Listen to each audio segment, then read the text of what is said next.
Mga master, okay lang bang? Huwag niyong skip ang mga ads sa aking mga video kung okay lang mga master. Salamat sa solid na suporta po. Yon, what's up mga masters? Nandito na naman tayo sa panibagong araw, panibagong kabanata na naman ang pagsasama-samahan natin ngayon guys.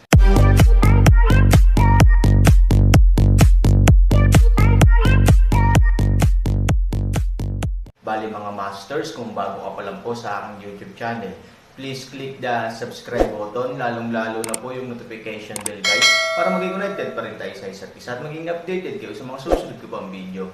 Bali mga masters, bago natin umpisahan ng kwento ay mag-shoutout po muna tayo para sa mga solid nating tagapakinig. Shoutout kay Danilo Wamar, shoutout kay Jerry Glino. Yun na nga mga masters, no? Bali hindi na ito patagalin. In 3, 2, 1, let's go!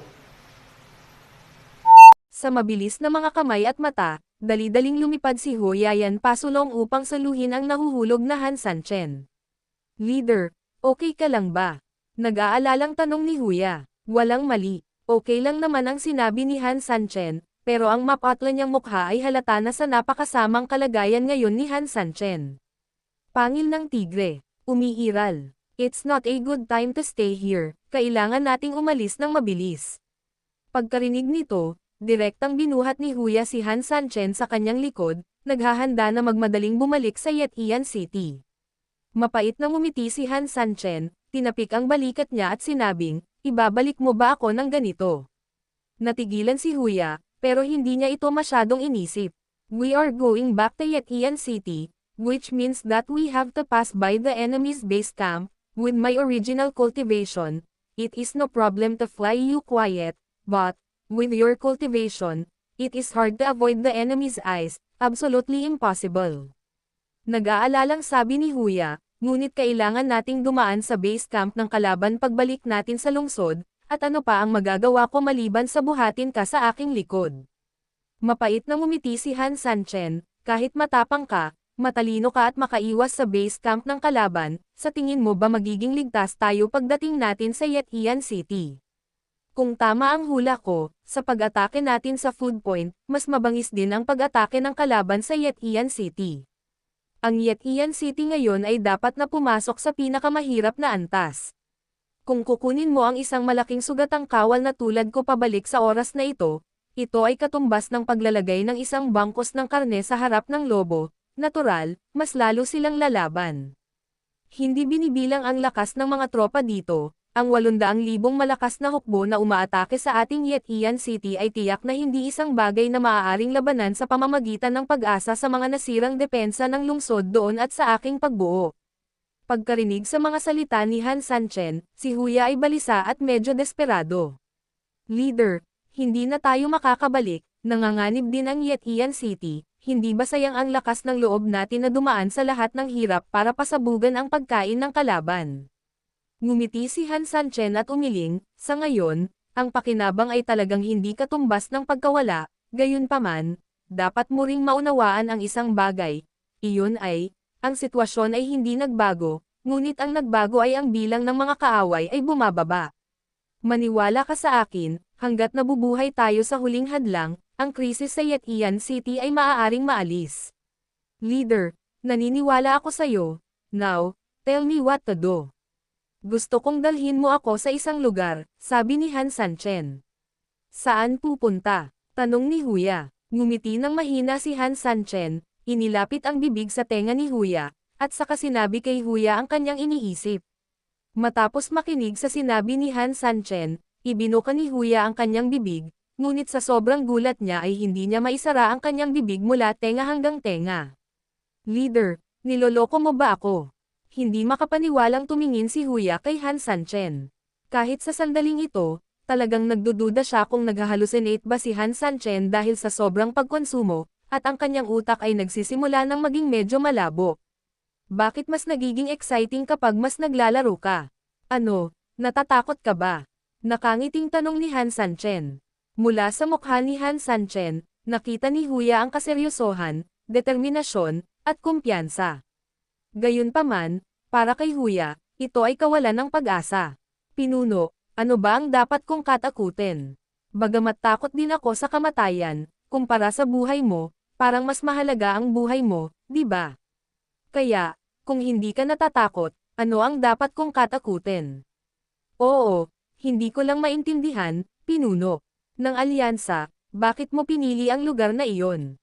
Simple ka lang. Itinaas ng bahagya ni Han Sanchen ang kanyang kamay, ngunit naputol ang kanyang mga salita, at naputol ang kanyang mga salita, at naputol ang kanyang mga salita, at sinabi niya sa kanya ng isang salita, ngunit naputol ang kanyang sasabihin, sabi ni Huya, hindi iyon ang punto kung minsan, ang chess ay hindi maaaring laruin ayon sa kumbensyonal na pamamaraan, at ang espada ay dapat umalis sa tuktok.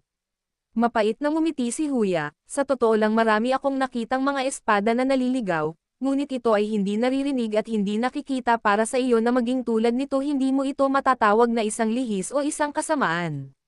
Ngumiti si Han Sanchen at sinabing, kung talagang natatakot ka, maiintindihan ko ito, sa ganitong paraan, mapapadalhan mo ako ng 1 milya ang layo mula sa destinasyon at makakaalis ka ng mag-isa, natural na ako na ang bahala sa iba, ano sa palagay mo?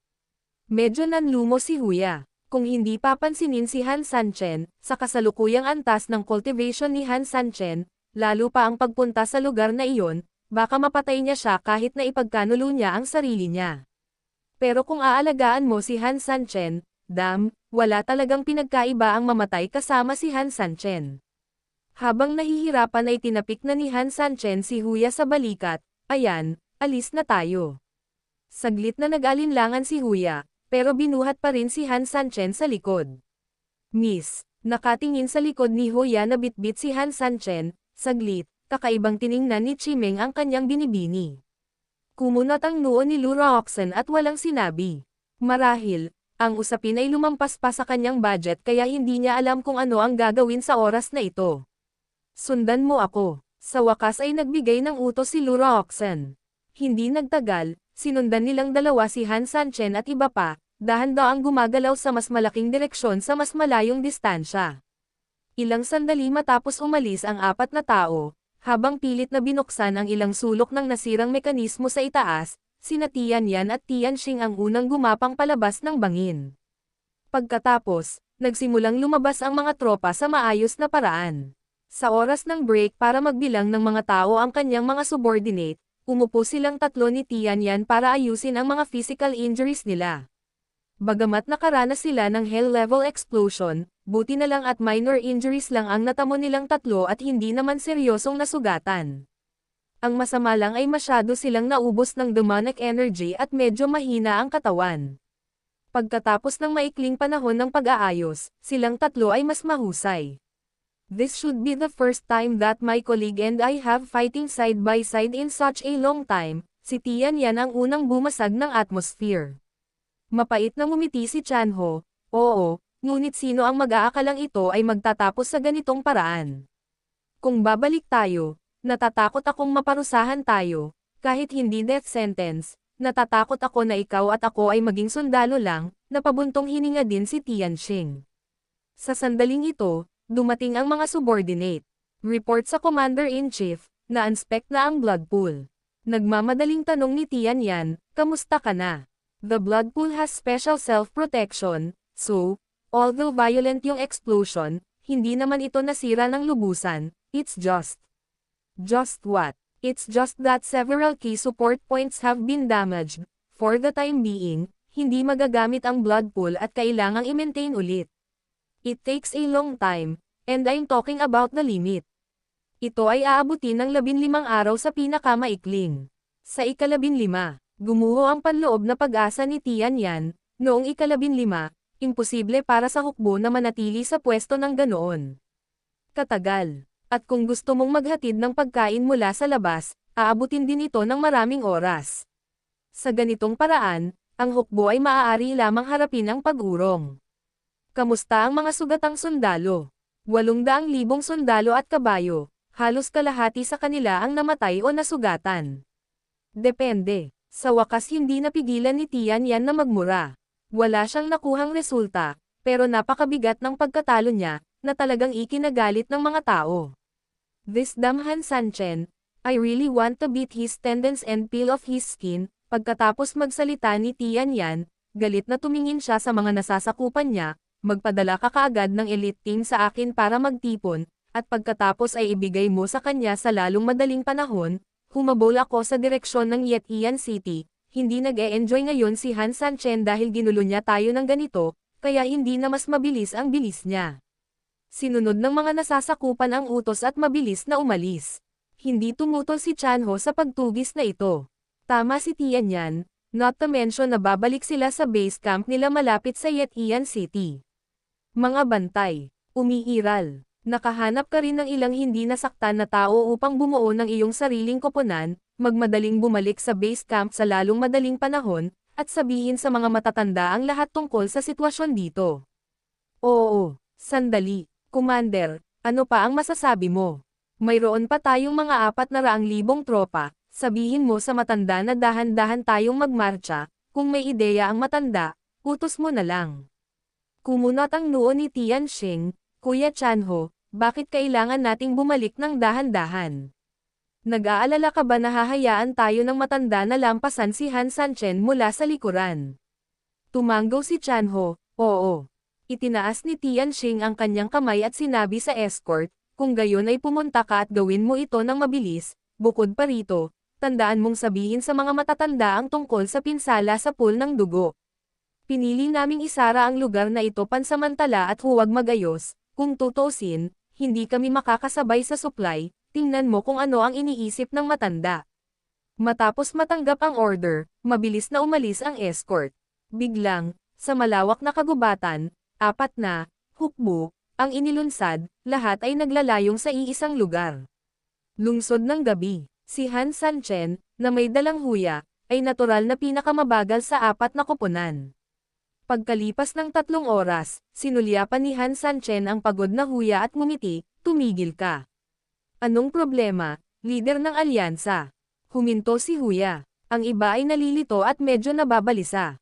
Dahan-dahan ka sa paglalakad, bakit ang bilis mo maglakad? Sabi ni Han Sanchen. Sabi ni Huya, pinuno, bagamat diretso naming pinasabog ang bangin at sapilitang winasak ang mekanismo sa tuktok ng bundok, hindi lahat ng tao sa loob ay maaaring patay, hanggat hindi sila patay, makakahanap sila ng paraan upang masira ang mekanismo. Kung hahabulin mo kami, sa bilis namin. Ngumiti si Han Sanchen at sinabing, so ano? Tumigil ka at kumuha ng pagkain. Walang imak si Huya, natatakot ka bang hindi makahabol ang mga humahabol? Gayunpaman, nang makitang si Han Sanchen ay medyo determinado, si Huya ay nakangangalamang ang kanyang mga ngipin at binitawan si Han Sanchen. Ngumiti si Han Sanchen, saka ginalaw ang kamay at kumuha ng pagkain sa space ring. Gumawa ng apoy. Nang makitang lumiliwanag na ang langit, ibig sabihin ay nawala na ang matinding lamig, inutusan ni Han Sanchen si Huya na sindihan ang apoy. Sinunod ni Huya ang mga tagubilin, ngunit pinaliit ang apoy. Ang layunin ay natural na hindi makaakit ng mga kaaway. Gayunpaman, walang pakialam si Han Sanchen at dinampot na lang ang pagkain at nagsimulang mag-ihaw. Wala pang isang sandali, ang pagkain ay napuno na ng bangusa. Ilalim ng basbas ng apoy. Kahit na sarap si Huya sa pagkain ni Han Sanchen ay hindi pa rin siya mapakali. Nang makita ang nag-aalangan na ekspresyon ni Huya, ngumiti si Han Sanchen, I'm very sorry na hindi kita natulungang makuha ang Dragon Vein sa pagkakataong ito, gayunpaman, makatitiyak ka na ikaw ay nasasakupan ko, kaya mas mabuti ako kaysa sa iyong buhay o kamatayan. Sabi ni Huya, leader, alam mong hindi naman ito ang nakakapagpa-depress sa akin, pero ito pa rin ang ginagamit mo bilang dahilan. Halatang-halata ang pagkalungkot sa mukha ni Huya dahil sa pag-aalala niya sa pagdating ng mga humahabol kay Han Sanchen ay ngumiti, kami ay lubos na nagtitiwala sa iyo ngayon, bakit ang lahat ng ito ay hindi ko pinagkakatiwalaan? Involved, anong masasabi ni Huya? Hindi naman sa wala akong tiwala sa iyo, nag-aalala lang ako sa kaligtasan mo, sabi ni Han Sanchen. Alam ko rin na kung mamatay ako, mamamatay din kayong magkakapatid, at lahat ng sumusunod sa akin ay hindi maganda ang pakiramdam, so, paano ako papayag? Mamamatay na ba ako? Leader, tayong dalawa lang naman, sabihin mo lang sa akin, ano ang plano mo sa pagpunta natin doon? Sabi ni Huya, wala akong ibang intensyon, gusto ko lang magkaroon ng malinaw na ideya, sabi ni Han Sanchen, gusto mo ba talagang malaman? Tumanggaw si Huya, you and I, brothers, shouldn't have secrets, so since you asked, natural na dapat kong sabihin sa'yo, pagkasabi nito ay sa wakas nakahinga ng maluwag si Huya. At least, willing ang alliance leader na sabihin sa kanya kung ano ang plano, which can at least give him a clear idea, para pagdating ng panahon para tumulong, hindi siya maging parang langaw na walang ulo na lumilipad.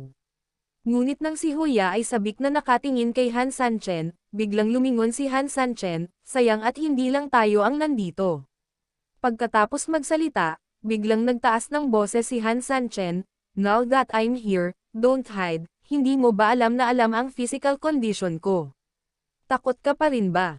Nang marinig ang mga salita ni Han Sanchen, agad na binunot ni Huya ang kanyang espada at tumingin sa paligid na may matinding pagbabantay. Ngunit kahit gaano siya kaingat, kahit gaano siya tumingin, walang tao sa paligid niya. Alam mo, ngayon na ang kanyang paglilinang ay maingat na pinakintab ni Han Sanchen, kahit na hindi siya ganoon kagaling, siya ay isang ganap na master. Sa kanyang cultivation level, hindi niya maramdaman ang sino man sa paligid niya. Ngunit bakit ngayon ay naramdaman na ito ni Han Sanchen, na nawala ang lahat ng kanyang paglilinang at mga meridian? Siyempre hindi niya alam na umaasa si Han Sanchen sa experience at intuit ayon. Kahit na ang isang master ay matanda na at walang silbi, ang kanyang mga taon ng karanasan sa pakikipaglaban at pagbabantay ay maihahambing pa rin sa iba. As expected, it's Han Sanchen, kahit wala na yung cultivation niya, he can actually sense our existence. It's amazing, it's amazing. Sa Timog Silangan, wala pang 100 metro ang layo mula sa Han Sanchen, isang grupo ng mga tao ang dahan-daang tumayo mula sa malapit na kagubatan. Bagamat hindi niya sila kilala, nakita sila ni Han Sanchen. Magaling ka, tumayo si Han Sanchen at sinabing, I didn't expect we to meet again so soon. Yun na nga mga masters, no? Bali panibagong kabanata na naman yung natapos natin ngayong gabi. Muli, maraming salamat po talaga sa walang sawang suporta po sa aking YouTube channel na talagang inaabangan nyo po ang bawat upload ko po. Bali mga masters, magkita-kita ulit po tayo bukas ng gabi at ngayon po ay magpapaalam po muna tayo. Bali mga masters, bye-bye!